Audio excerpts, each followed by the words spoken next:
প্রিয় দর্শক, আসসালামু আলাইকুম। নতুন আরেকটি ভিডিওতে আপনাদের সকলকে স্বাগতম জানাচ্ছি। আজকে আপনাদের সাথে শেয়ার করব কিছু মিষ্টি কুমড়ার হাইব্রিড জাত, যে জাতগুলো আপনার রোপণ করলে সেখান থেকে অনেক ভালো ফল পেতে পারেন। চলে যাই মূল ভিডিওতে, যেখানে আপনাদেরকে বিভিন্ন মিষ্টি কুমড়ার হাইব্রিড জাতের পরিচিতি শেয়ার করব। প্রথমে যে জাতের কথা শেয়ার করব সেটি হচ্ছে লাল তীরের সুইটি মিষ্টি কুমড়ার জাত। এটি একটি হাইব্রিড জাত। এটি আপনারা সারা বছর চাষ করতে পারেন। এটি লবণাক্ততা মাটিতে এবং ভাইরাস সহনশীল একটি জাত। এই জাতটি ফলের ওজন হয় 7 থেকে 8 কেজি।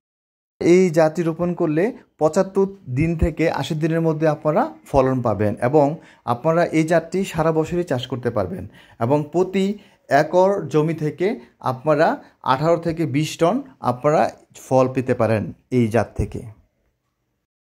এখন যে জাতের কথা শেয়ার করব সেটা হচ্ছে এশিয়া সিড।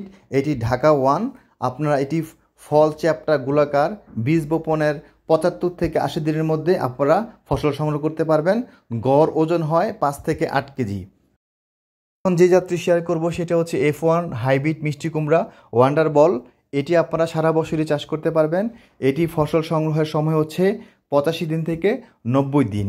আপনারা এটি শ্রাবণ থেকে মাঘ মাসে আপনারা চাষ করা বেশি উত্তম, তবে আপনারা ইচ্ছা করে সারা বছরই চাষ করতে পারেন।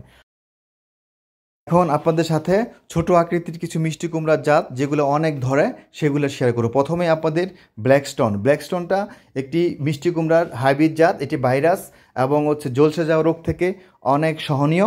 আপনারা এই জাতটি রোপণ করলে আপনারা এখান থেকে ভালো ফল পেতে পারেন। এটি আপনারা সারা বছরই চাষ করতে পারবেন। আপনার গড় ওজন হয় 2 থেকে 3 কেজি, কিন্তু এটার ফলন প্রচুর পরিমাণ ফলন হয়। এটি সারা বছরই চাষ করতে পারেন। এটি হাইব্রিড একটি জাত।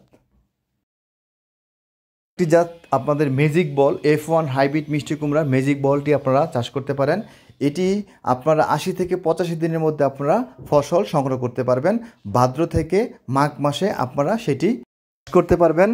এই ফলের ওজন হয় 2.5 থেকে 4 কেজি পর্যন্ত। সুপ্রিয় দর্শক মণ্ডলী, এই ভিডিওর মাধ্যমে কিছু মিষ্টি কুমড়ার হাইব্রিড জাতের সাথে আপনাদের পরিচয় করে দিলাম।